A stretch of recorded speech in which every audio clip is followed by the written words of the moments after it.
Talk. I am your host, MISHUMA SABA, M.SABA, and this is our Cultural Variety Podcast. Stay tuned.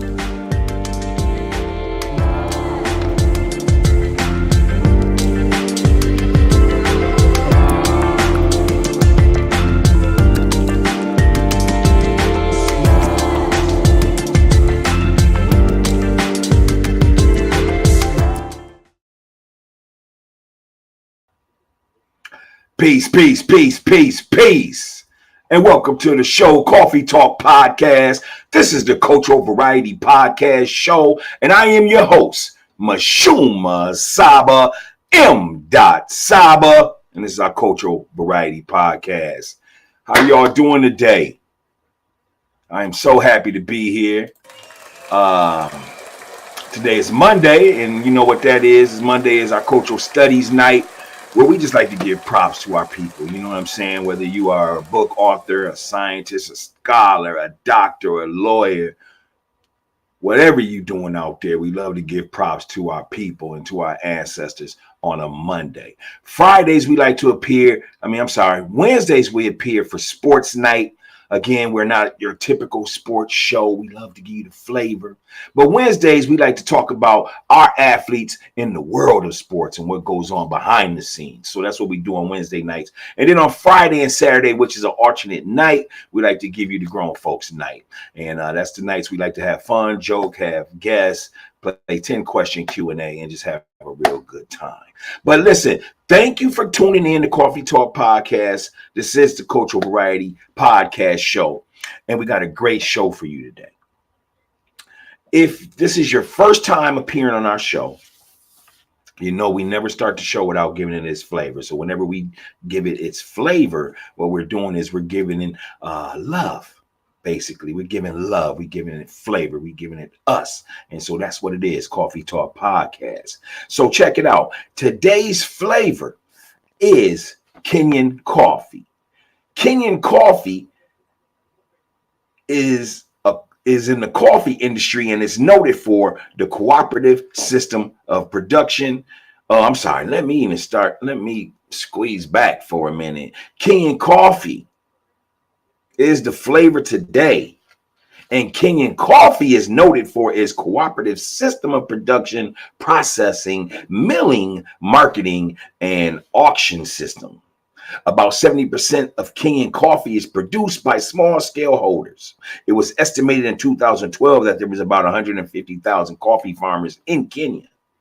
And other estimates are that 6 million Kenyans were employed directly or indirectly in the coffee industry. The major coffee growing regions in Kenya are the high plateaus around Mount Kenya or Aberdare, the Aberdare Range, actually, Kisii, Nyanza, Bungoma, Nakuru, and Kericho. And to a smaller scale, Machakos and Tata Hills in eastern and coast provinces, respectively. So today's flavor that we're going to add to our cup is Kenyan coffee, and that's that light roast. So that's definitely our flavor for today. Again, if this is your first time coming to the show, Coffee Talk Podcast, we definitely open our doors to you. We welcome you in. Why don't you just come on in, pour yourself some coffee, a cappuccino, a smoothie, some water, some wine. But come on in and make yourself comfortable. Kick your feet up and relax yourself. Welcome to Coffee Talk Podcast. All right, and also today's wise words. It's not much. It's just something that comes from the heart that we should always be keen to, is the word I would like to say. And that is, make sure today you say thank you. Show someone that you appreciate them. I don't care if somebody offers you a piece of gum at work. If somebody reminds you that you left your keys on the counter at the gas station. If somebody just appreciates the work you do for them or the service you provide, let's all make sure that we use the wise words of the day, which is thank you. Everybody show their appreciation towards the next man and woman, and it can definitely be peaceful, and that's exactly what we want, right? All right, so that's our coffee flavor for today, as well as our wise words. Again, thank you for tuning in to Coffee Talk Podcast. This is the Cultural Variety Podcast Show, and I'm just having a little difficulty today with that, with my lighting. There we go. All right, so listen. Next, I'm gonna change it back, get it a little bit brighter in here. I do apologize. You know, podcasts are live, so you get everything. All right, so today we have a great story. The story for today is we're gonna go ahead and read the story of Mansa Musa. Mansa Musa reigned and was born in 1312 through 1337. There's some things I want you to listen carefully to as we're going to point out a few things on this great brother of ours, great ancestor of ours, Mansa Musa. The Mandingo Empire of Mali was one of three great African empires in the medieval period. Although Mali's history dates back to the Paleolithic times, the empire did not reach its zenith until the 13th century. Mansa, which also means emperor or King Musa, was considered Mali's greatest king, reigning from 1312 to 1337. When Mansa Musa ascended the throne, Mali stretched from the mouth of the Senegal River on the Atlantic Ocean to the eastern bank of the Niger River. To the north, Mali reached deep into the Sahara. During Musa's reign, Mali expanded considerably. At one point, it was as large as Western Europe. Mali was an empire of considerable wealth. Its natural resources included silver, gold, copper, and salt.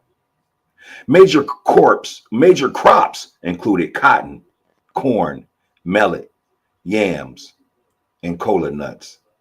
The lifeblood of the empire were its trade routes.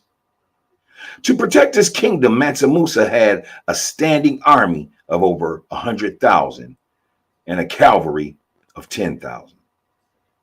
During Mansa Musa's reign, Mali was a highly sophisticated political state.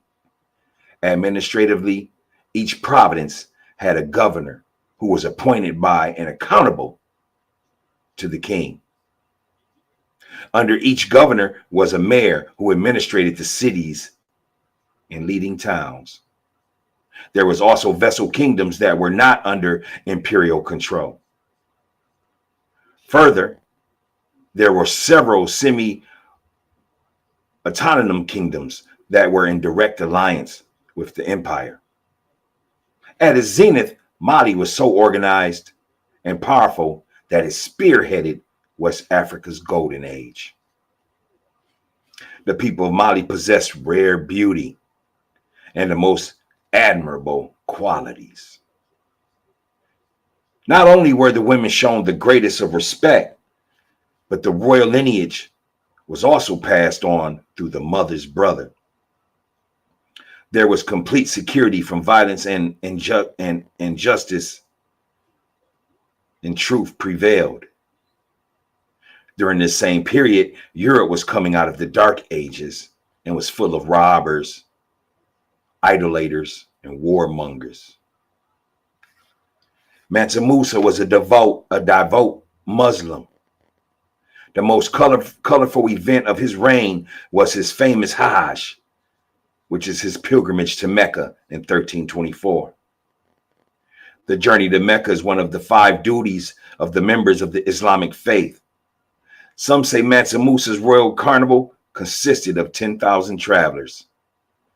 Others said there was as many as 60,000.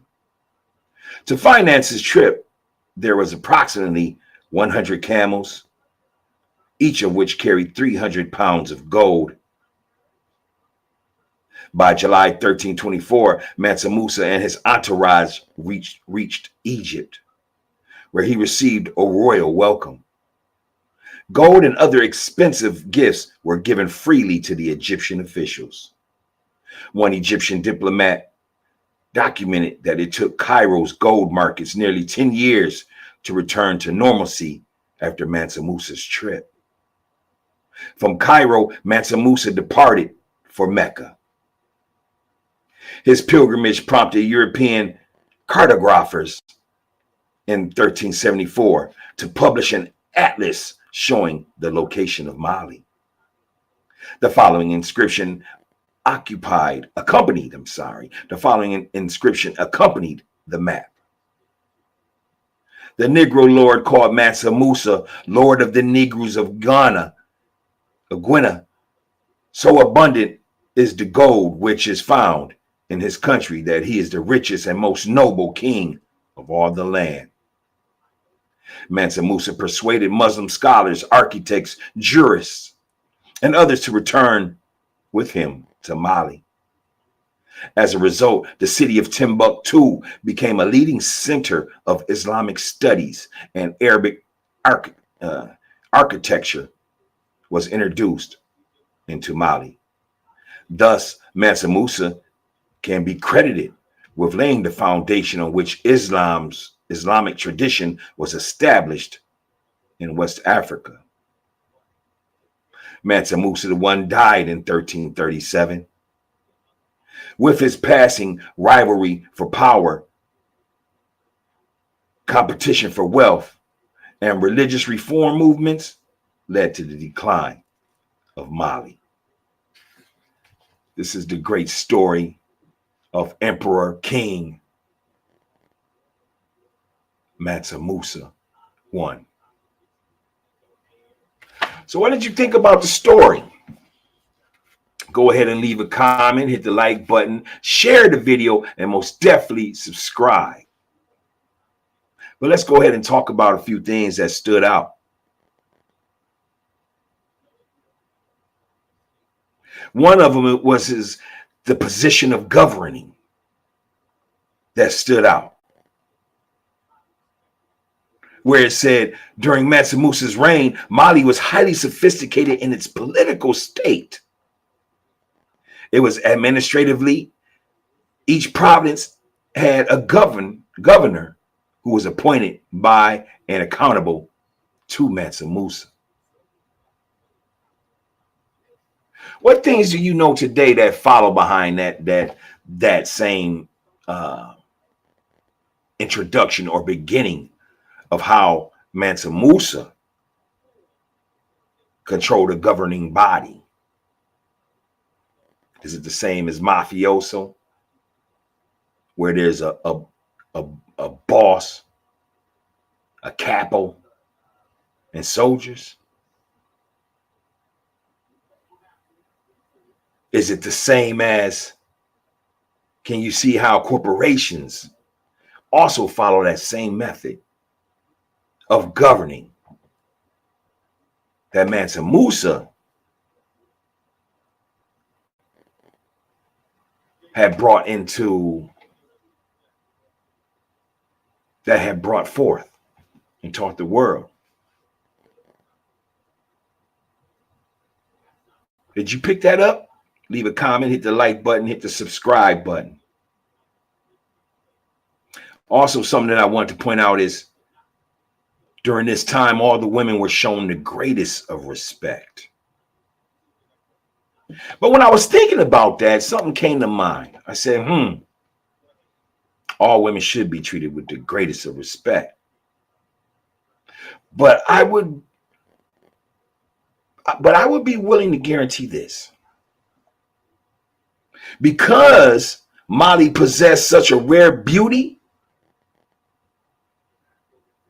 there wasn't a situation where one woman felt that she was more beautiful than the other.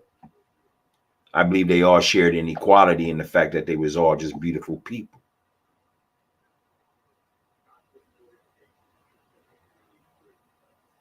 Because see, when everybody is beautiful, then ain't nobody got time to act up. Nobody got time to be the big bigs and the little U's, the big me's and the little U's. They don't have time for that. Everybody's beautiful.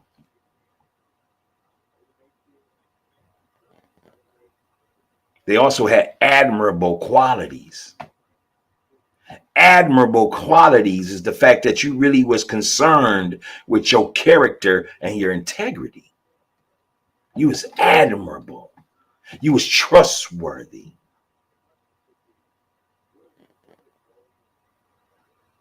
You did not carry an intent of jealousy.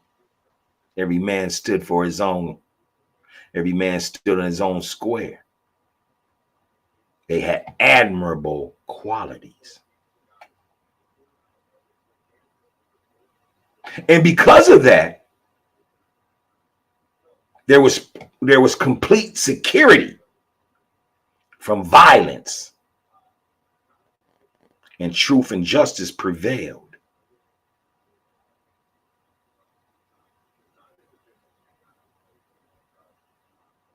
Why don't we have that today? Could it be because nobody's working from an admirable stance, providing an admirable quality? Is it really admirable when we believe more in false bullshit, or we believe more in negative things than appreciating positive things? You know what people say. They say, fake is everywhere and real is rare. So are we really functioning at an admirable stance?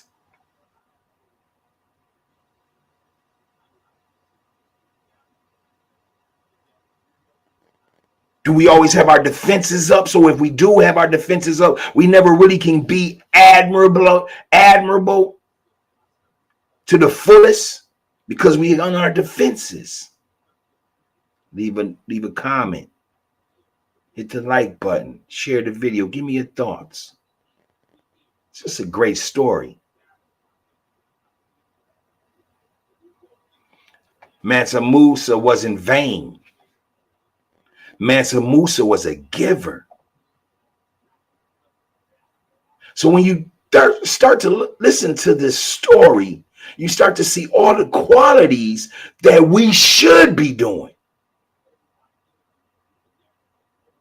But you also start to see all the things we're not. We need to go back to our truths of being admirable people. This is what knocks down the crime rate in your community. We've talked about this before.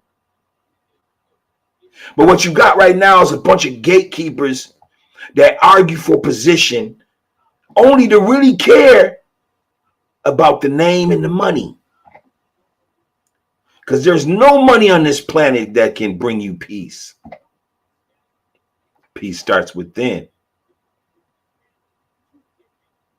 And once it starts within and it reflects in your cipher, in your community, in your village, and we all start to police ourselves and act admirably, that's when the violence decreases and the peace increases. It's a great story about Mansa Musa. Mansa Musa was a giver. He wasn't vain. Sometimes they say when people get money is when you get to know who they truly are. You never know a person until they get money. You never know a person until he loses money or she.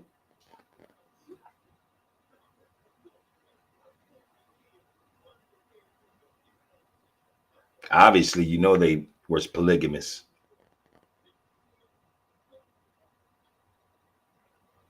So there's a lot of jewels in this story that you can really just pick out and think about all the things that's going on today, all the things that worked versus the things that didn't, just by this story. Definitely stuck together as a unit.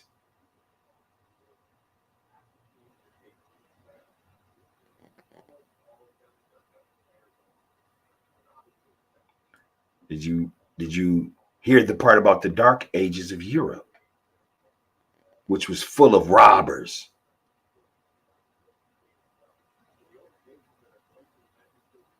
and idolaters and warmongers? Mm, mm, mm. Isn't that the same story? I'm not going to go there tonight. But this is definitely a great story. I would suggest this. If you're interested in the MANSA MUSA story, you can also go on YouTube and watch a little video on it. Again, it's a great story. It elaborates more on what happened to the gold, because he gave away so much gold. That gold wasn't even, it started to not be worth nothing because everybody had it. It started to devalue.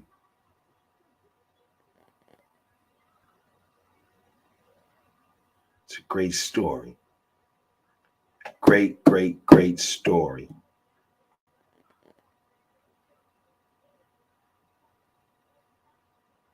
But I tell you this, if you have any kids, play this podcast for them today and let them reflect and hear a great story of Mansa Musa, the emperor, the king. Share with your family, share with your friends, share with your grandparents. It makes for good dialogue.